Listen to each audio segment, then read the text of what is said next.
അവസാനം ഖത്തറിന് പേടി കിട്ടി. രണ്ടാമത്തെ ട്രംപിൻ്റെ വാണിങ് ശരിക്കും കയറിയേറ്റു. ഖത്തർ തന്നെ ഫുള്ളായിട്ട് ഇനീഷ്യേറ്റീവ് എടുത്തിട്ട് ഹമാസിനെ കൊണ്ട് ഡ്രാഫ്റ്റ് ഉണ്ടാക്കിയിട്ട് ഇസ്രായേലിനും അമേരിക്കയ്ക്കും സബ്മിറ്റ് ചെയ്തു.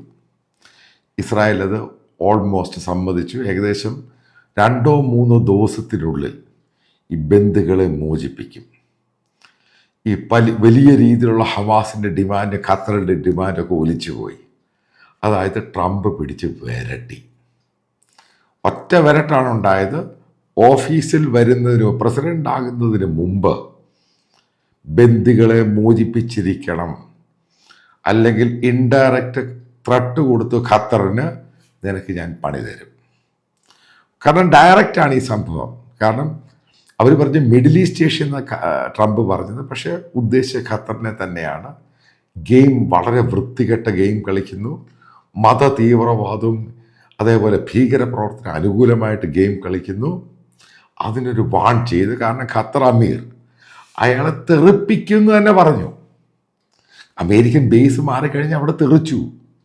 ഇതിനെ പൂർണ്ണമായിട്ടും UAE-യും അതേപോലെ തന്നെ സൗദി അറേബ്യ സപ്പോർട്ട് ചെയ്തു. നടപടിയെടുക്കുക, അവർ പൂർണ്ണമായിട്ടും പുറകിലുണ്ട്.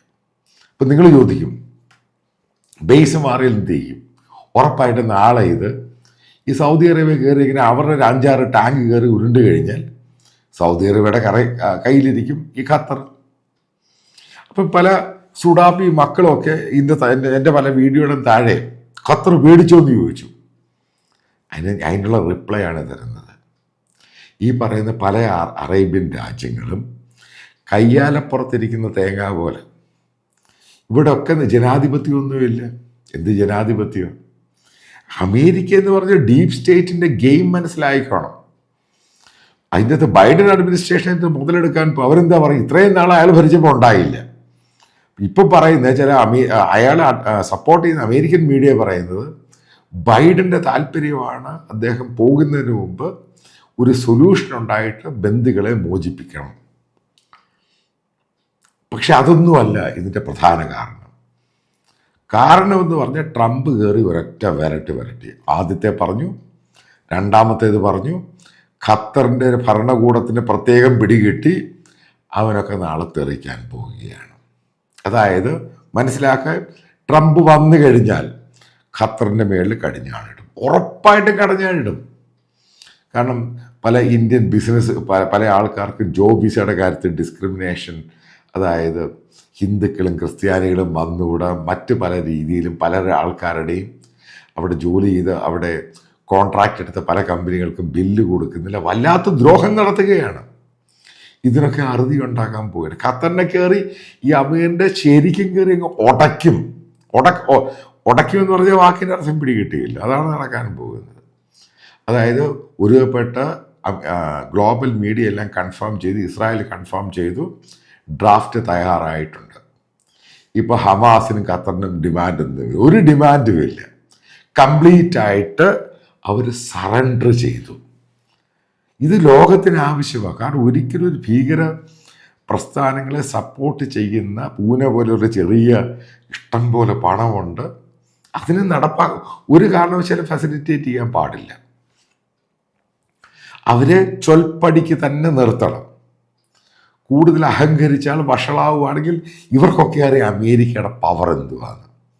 ഇവരെയൊക്കെ സപ്പോർട്ട് ചെയ്യുന്ന ഷെങ്കൻ രാജ്യങ്ങളെ, യൂറോപ്യൻ നാറ്റോ രാജ്യങ്ങളെയൊക്കെ അവർ സിമ്പിളായിട്ട് ഇവർ ഹാൻഡിൽ ചെയ്യും. അതുപോലെ അറേബ്യൻ രാജ്യങ്ങൾ, പ്രധാനപ്പെട്ട രാജ്യങ്ങൾ എന്തോ UAE, സൗദി, ഇവരുടെയൊക്കെ സപ്പോർട്ട് ഈ പറയുന്ന അമേരിക്കയ്ക്കുണ്ട്. ഇവരെ കയറി ഖത്തറിൻ്റെ മേൽ വരിഞ്ഞങ്ങ് മുറുക്കും. അത് ഖത്തർ ഈ പറയുന്ന അവരുടെ ഫാനുകളോട് പറയുകയാണ്, നിങ്ങൾ വലിയ സംഭവമായിട്ട് കണ്ടില്ലയോ? അവരൊരു പുല്ലുമല്ല.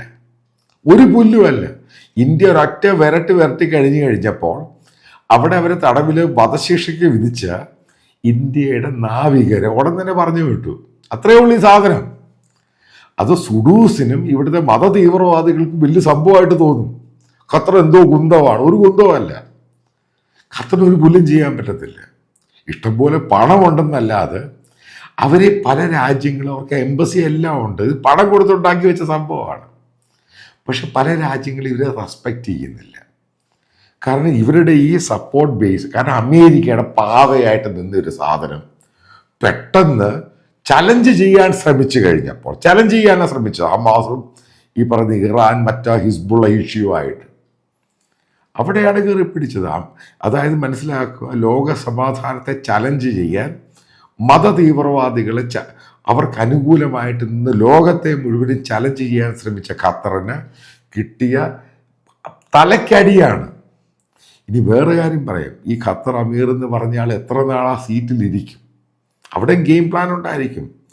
ഉറപ്പായിട്ട് അമേരിക്കൻ ഡീപ് സ്റ്റേറ്റ് അതിനകത്ത് കയറിക്കളയും. കാരണം വരാൻ പോകുന്ന സമയം 4 വർഷത്തോളം ട്രംപ് അഡ്മിനിസ്ട്രേഷനാണ് അമേരിക്ക ഭരിക്കുന്നത്. ഉറപ്പായിട്ടും അവരുടെ തന്നെ ആൾക്കാരായിരിക്കും, മിഡിൽ ഈസ്റ്റ് ഏഷ്യ അവർ തന്നെയാണ് ഹാൻഡിൽ ചെയ്യുന്നത്. മാക്സിമം ഇവരെ ദ്രോഹിക്കും എല്ലാ രീതിയിലും. ഇത് ഞാൻ പറയുമ്പോഴും നിങ്ങളെ സിമ്പിളായിട്ട് തള്ളണ്ട, അതിനെ ഡീസ്റ്റെബിലൈസ് ചെയ്യും. കാരണം അവരെ തുലയ്ക്കാൻ തന്നെ ശ്രമിക്കും, ഇത് നടന്നാലും ഇല്ലെങ്കിലും. കാരണം അമേരിക്കൻ ബേസ് അവർ മാറ്റുമെന്ന് പറഞ്ഞപ്പോഴേ പിടികിട്ടിക്കോണം. അത് മാറ്റിക്കഴിഞ്ഞു കഴിഞ്ഞാൽ ഈ പറയുന്ന UAE അതേപോലെ സൗദിക്ക് ഫുള്ളായിട്ട് അങ്ങ് ഇത് കിട്ടും. അവൻ കയറി അങ്ങ് മേയും. അതോടുകൂടി ഖത്തറി എന്ന് പറഞ്ഞ സാധനം അത് ഇല്ലാതങ്ങനെയാകും. നിങ്ങൾ മനസ്സിലാക്കി, ഇതിനെ സിമ്പിളായിട്ട് ദൂരെ എറിയാൻ വേണ്ടി അമേരിക്കയ്ക്ക് സമയമൊന്നും എടുക്കത്തില്ല. അമേരിക്ക അത്രമാത്രം പവർ. നിങ്ങൾ അമേരിക്ക സ്റ്റഡി ചെയ്യും എങ്ങനെയാണ് ഈ രാജ്യം. അപ്പം അതിനിടയ്ക്ക് ഗാസയുമായിട്ട് ബന്ധപ്പെട്ട് ലോസ് ഏഞ്ചൽസ് പുല്ലുവിലയാണ്. അവർക്കൊക്കെ ഈസി ആയിട്ടത് ഓവർകം ചെയ്യാൻ പറ്റും. ആ രാജ്യത്തിൻ്റെ ബേസ് അതാണ്. ആ ബേസിനെ തൊടാൻ, കാരണം ആ ബേസിൽ അവർക്ക്, കാരണം ആ രാജ്യത്തിൻ്റെ അടിസ്ഥാനം എന്ന് പറയുന്നത് ജനാധിപത്യം, ഇങ്ങനെയുള്ള സംഭവങ്ങൾ വളരെ മുൻപിലാണ്. സാമ്പത്തിക സ്ഥിതിയും സൈനിക സ്ഥിതിയും. അതുകൊണ്ടാണ് അവനെ ലോക പോലീസ് എന്ന് പറയുന്നത്. അതായത് ഒരു സിമ്പിൾ പോലീസ് വാണിങ്. രണ്ടാമത്തെ വാൺ ചെയ്തു ഖത്തർ അമീറിന്, വിടുതീരുന്ന കണ്ടോ. ഇതാണ് സിമ്പിൾ. ഇത് മനസ്സിലാക്കാൻ ബോധമുള്ളത് സുഡാപ്പികൾക്കില്ല. കാരണം അവൻ മദ്രസയിലാണ് പഠിച്ചേക്കുന്നത്. അവനെന്തോ സംഭവമായിട്ടാണ് ഖത്തറിനെ കാണുന്നത്. കാരണം ഖത്തറിലെ കാട്ടറബിക്ക് ഇതിൻ്റെ ഇപ്പോഴാണ് വിവരം. അവനും മനസ്സിലായ സംഭവം അവൻ്റെ കയ്യിൽ നിൽക്കുന്ന ഗെയിമല്ല, അവനെ തൊലയ്ക്കുമെന്ന് പിടികിട്ടി. കാരണം ഈ ഇരിക്കുന്ന ഖത്തർ രാജാവ് അടുത്ത 2 ആഴ്ച കഴിയുമ്പോൾ ഇവിടെ ഇരിക്കുമെന്ന് പോലും പേടിയായി. അതിൻ്റെ പേരിൽ അവർ ഇനിഷ്യേറ്റീവ്, കാരണം ഇനിഷ്യേറ്റീവ് സംഭവമാണ്. എന്താണ് ഇസ്രായേൽ പറഞ്ഞത്? 5 മില്യൺ ഒരാൾക്ക്, അതായത് ഒരു ബന്ദിക്ക്. ഖത്തർ പറഞ്ഞ 15 മില്യൺ. അവൻ അഡീഷണൽ പണം കൊടുത്ത് ഇറക്കുമോ? അവൻ അവസാനം പണം കൊടുക്കേണ്ടി വന്നു. ഇതാണ് ഈ പറയുന്ന ഈ ഖത്തർ എന്ന് പറഞ്ഞ ഫാനുകൾക്ക് കിട്ടിയ ഏറ്റവും വലിയ അടി. നിനക്കിത് കിട്ടേണ്ടതാണ്. കാരണം അഹങ്കാരവും മതതീവ്രവാദവും മതഭീകരവാദവും അതിന് പോണ്ടവർക്ക് കിട്ടേണ്ട അടി ഖത്തറിൽ കൂടെ കിട്ടിക്കഴിഞ്ഞാൽ പിടികിട്ടിയല്ലോ. ഇസ്രായേലാണ് ഡോമിനേറ്റ് ചെയ്യുന്നത്, ഖത്തർ ഒരു പുല്ലുമല്ല. ഇനി അവിടെ ഇറങ്ങി കഴിഞ്ഞു കഴിഞ്ഞാൽ ഉറപ്പായിട്ടും വരാനുള്ള ദിവസങ്ങൾ ഖത്തറിൻ്റെ നാശകരമായ ദിവസങ്ങളോട്ട് നമുക്ക് കണക്ക് കൂട്ടാം. ഇസ്രായേൽ ഈ അമീറിനെ ആ കൂട്ടരൊന്നും വെറുതെ വിടുത്തുന്നില്ല. അമേരിക്ക അവിടെ നിന്ന് മാറിക്കഴിഞ്ഞാൽ അവൻ ശത്രുവായിട്ട് തന്നെ കാണും. അവനെയൊക്കെ തൊലച്ച് കൈ കൊടുക്കും. നമുക്ക് കാത്തിരുന്ന് കാണാം എന്താണ് സംഭവിക്കുന്നത്.